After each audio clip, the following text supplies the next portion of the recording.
আসসালামু আলাইকুম ভিউয়ার্স, আমি এই মুহূর্তে আছি জাপানের টোকিও ইকিবুকুরোতে।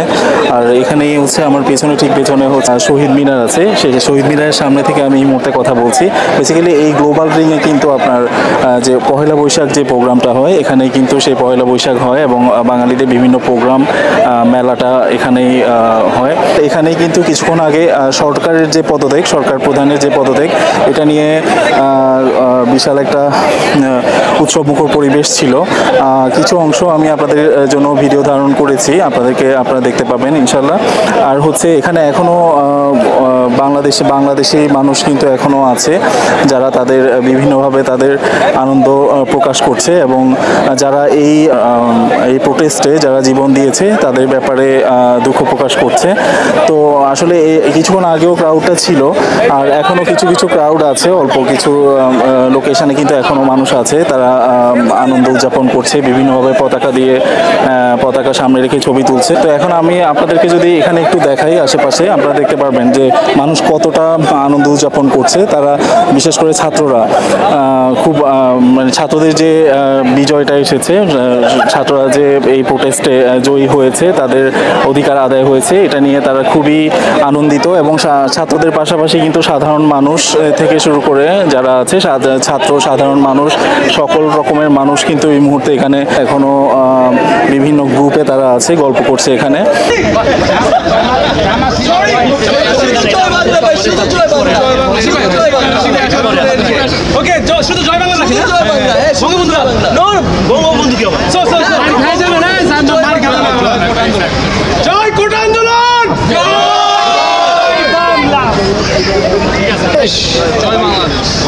জয় বাংলাদেশ না ভিক্টোরি বাংলাদেশ। বাইরে তো তাহলে আপনারা ইংলিশ বাংলাদেশ। দাঁড়ান পতাকার পিছনে আসেন ভিক্টোরি বাংলাদেশ।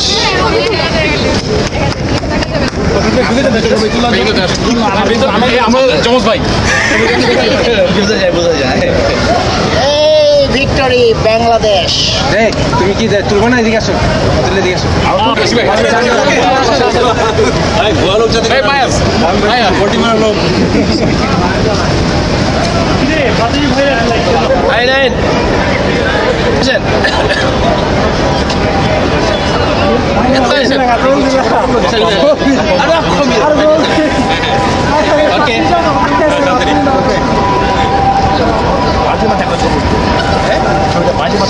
আসলে এই যে এই আনন্দ তো আসলে ভাষায় প্রকাশ করার মতো না।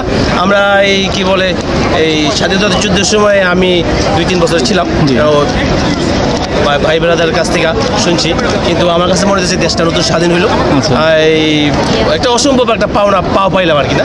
তো এই দেশটা আমাদের, আর ছাত্র সমাজের কাছে আমার অনুরোধ যে আমার কাছে মনে হয়েছে যে আন্দোলনের কাছে এই ছাত্ররা অভিভাবক, আমরা হইলো আজ থেকে ওদেরই কি বলে সন্তান আর কি না, এরকম মনে হয়েছে যে ওরা আমাদের ভালো রাখতে পারবে, আমার কাছে মনে হইতেছে আর কি না।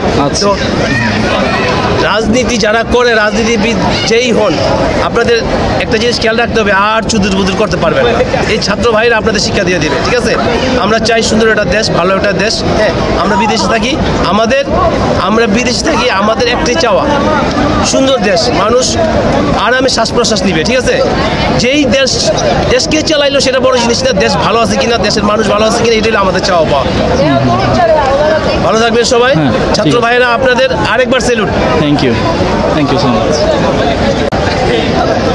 আসসালামু আলাইকুম। দেশবাসীর উপলক্ষে বলতেছি, আসলে আমাদের দেশের যুবকরা যেটা পারে, ছাত্ররা যেটা পারে সেটা দেখাই দিছে। এটা আসলে আমরা যখন স্বাধীন হয় তখন আমার বয়স 2 বছর।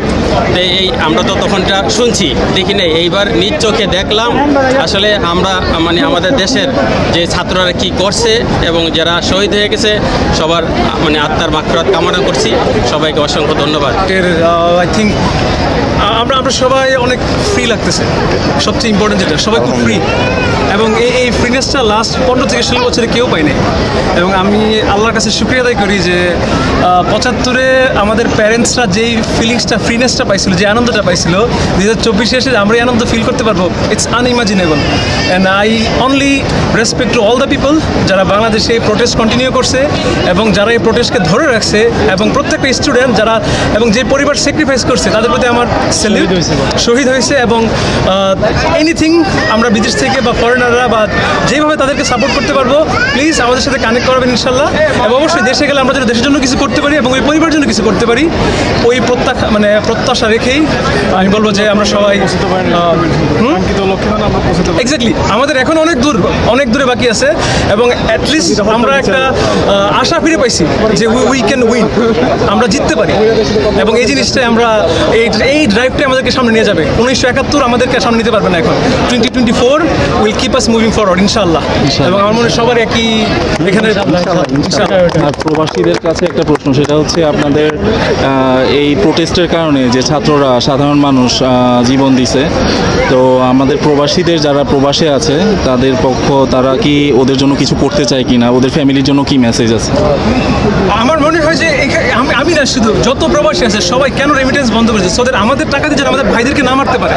সো আমরা আবার শুরু করবো রেমিটেন্স দেওয়া ইনশাল্লাহ। এবং তাদের যেই পরিবার যেখানেই যেভাবে আর থাকুক না কেন, যদি আমরা সঠিক চ্যানেল পাই ইনশাল্লাহ, তাদেরকে ফিনান্সিয়ালি হোক, মোরালি হোক অথবা ফিজিক্যালি হোক, anyway we can support, we will do that ইনশাল্লাহ। That's a promise.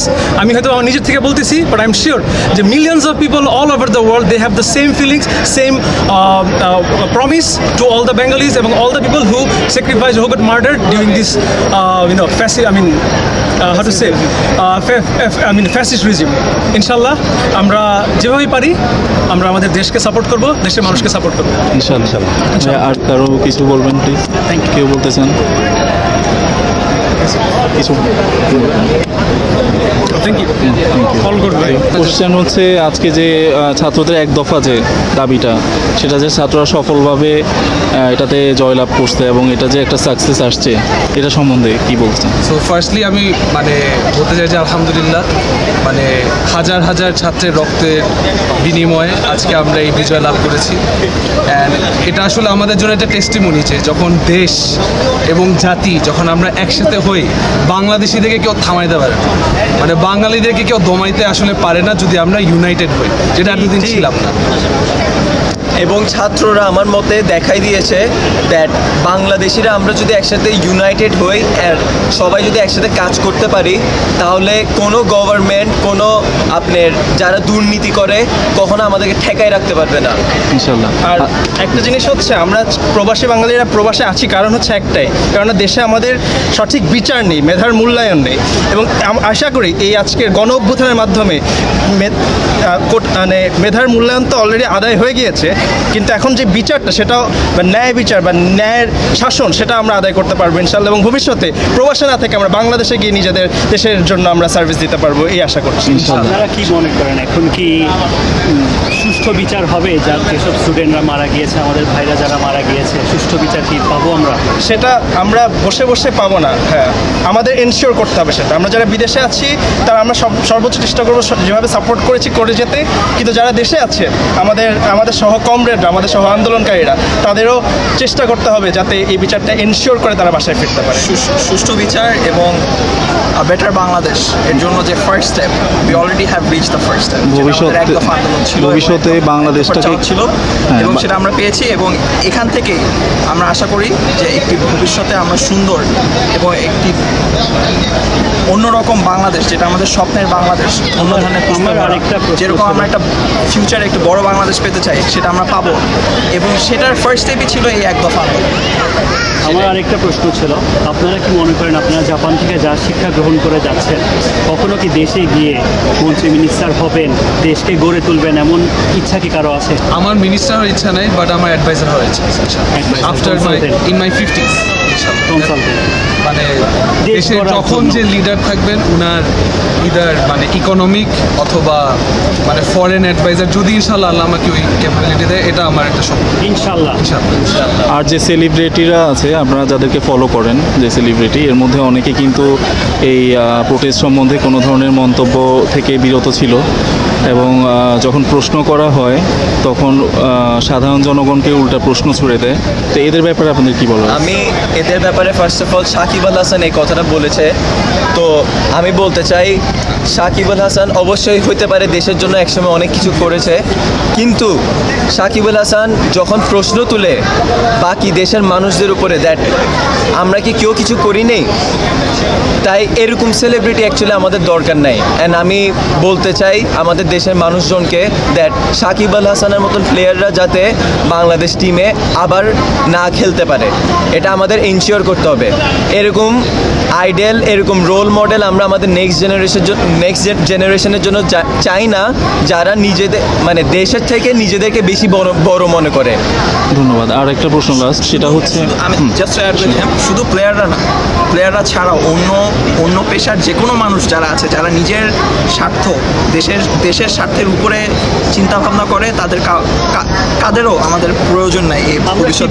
ওদের বয়কট করব, boycott it starts from personal level. আমরা যদি পার্সোনালি সবাই নিজে থেকে ইন্ডিভিজুয়ালি বয়কট করা শুরু করি, then it will actually grow to a whole united effort. So that's how we start. আমরা মানে শিক্ষা গ্রহণ আমরা কি এমন কিছু করতে পারি না যে ওরা যেসব প্রোডাক্ট প্রমোট করবে, যেসব প্রোডাক্ট মিডিয়াতে ওরা অ্যাডভার্টাইজিং করে, ওরা মিডিয়াতে ইনকাম করে, ওইসব প্রোডাক্ট যদি আমরা বয়কট করার চিন্তা করি, তাহলে কি ওইসব প্রোডাক্টের ব্র্যান্ডাররাও কি ওদেরকে বয়কট করবো? প্লাস এটা আমাদের মেসেজও থ্রো করতে হবে আমরা কেন বয়কট করছি।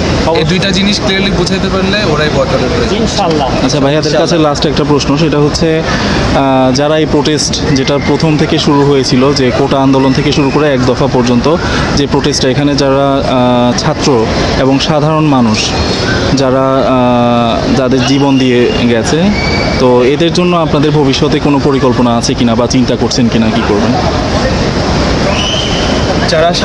যারা ছাত্ররা মারা গিয়েছে তারা দেশের জন্য জীবন দিয়েছে, এবং আমরা এটা অতীতে যেমন মুক্তিযোদ্ধাদের কোটার মাধ্যমে দেখি, যারা দেশ স্বাধীন করতে গিয়ে মারা গেছে তাদেরকে কিছু না কিছু ভ্যালু দেওয়া হয়েছিল। আমরা এরশাদ পতন আন্দোলনে দেখি সেরকম তাদেরকে কিছু ভ্যালু দেওয়া হয়েছিল। অবশ্যই তাদের পরিবারকে যথেষ্টভাবে কম্পেনসেট করতে হবে। এখন এই পাওয়ার ভ্যাকিউম যেটা ক্রিয়েট হয়েছে, ভবিষ্যতে যারা আসবে এটা তাদের দায়িত্ব এটা এনশিওর করা যে এই যারা দেশের তরে জীবন বিলিয়ে দিয়েছে তাদের জন্য যাতে কিছু একটা করা হয়, এনশিওর করা হয়। কিন্তু এটা যাতে আবার সেই মুক্তিযোদ্ধা কোটার মতো যাতে আবার না হয়ে যায়, এটাও আশা করি। এককালীন অবশ্যই তাদেরকে আমরা আমাদের নাতিদের আপনারা একজন একজনের নাম বলতে পারবেন যারা মনে করেন নেক্সট বাংলাদেশ লিড করতে পারে? এমন কি কেউ আছে লিড করতে পারে? আমি একটা জিনিস বলি ভাইয়া, আপনার একটা প্রশ্ন একটা জবাব বলি। এই যে নামের থেকে আইডেন্টিটি পলিটিক্স আসে, এই নাম থেকে বঙ্গবন্ধু আসছে, এই নাম থেকে জি আসছে, এবং তাদের নাম ধরে তাদের বউ এবং তাদের বাচ্চারা আসছে। তো এই আইডেন্টিটি পলিটিক্স, একজন ফিগার কেন্দ্রিক পলিটিক্স আমাদের সরে আসতে হবে। এটা হচ্ছে আপনার প্রশ্নের অ্যান্সার। আরেকটা কথা, সেটা হচ্ছে যে গতানুগতিক যে রাজনৈতিক দলগুলো এখন যেহেতু একটা অন্তর্বর্তীকালীন সরকার, যেটা তত্ত্বাবধায়ক সরকার বা যে কোনো ধরনের পাওয়ারের জন্য এখন সাময়িক করার জন্য যেটা করা হচ্ছে নির্বাচনের আগে, তো সেক্ষেত্রে আপনাদের কি কোনো পছন্দ আছে কিনা, কাদেরকে পাওয়ারে এখন দেশ পরিচালনা করে? পার্সোনালি আমি চাই যে মানে ইন্টারিম গভর্নমেন্ট হিসেবে ডক্টর মোহাম্মদ ইউনূস আসুক। মানে অনেকে মানে আমার মতামতের সাথে নাও, কিন্তু ইন্টারিম গভর্নমেন্ট হিসেবে যদি উনি আসে, ওনার যদি অ্যাকচুয়াল গভর্নমেন্ট হিসাবে আসার ইচ্ছা থাকে তাহলে আসতে পারবেন। অ্যাকচুয়াল গভর্নমেন্ট হিসেবে তো এখন এই ক্ষেত্রে কার ইচ্ছা আছে কার ইচ্ছা নেই এটা তো আসলে আমরা বলতে পারবো। সব কিছু একটা রিস্ক। আপনাদের কারো কি কোনো? আমার মতে আর্মির এখন টেক ওভার করা উচিত, এবং এই কারণ আমাদের দেশে দুর্নীতি অনেক বেশি বেড়ে গেছে। দুর্নীতি বলেন, ছাত্রলীগের গুন্ডামি বলেন, এসব অনেক বেশি বেড়ে গেছে। তাই কোনো পলিটিক্যাল পার্টি আমার মনে হয় না এটা কমাইতে পারবে ইভেনচুয়ালি আসে, একমাত্র আর্মি ছাড়া। তাই দেশ গড়ার আগে, ইকোনমি গড়ার আগে মানুষজনকে ঠিক হইতে হবে, দুর্নীতি কমাইতে হবে, মানুষজনের সেফটি ইনশিওর করতে হবে।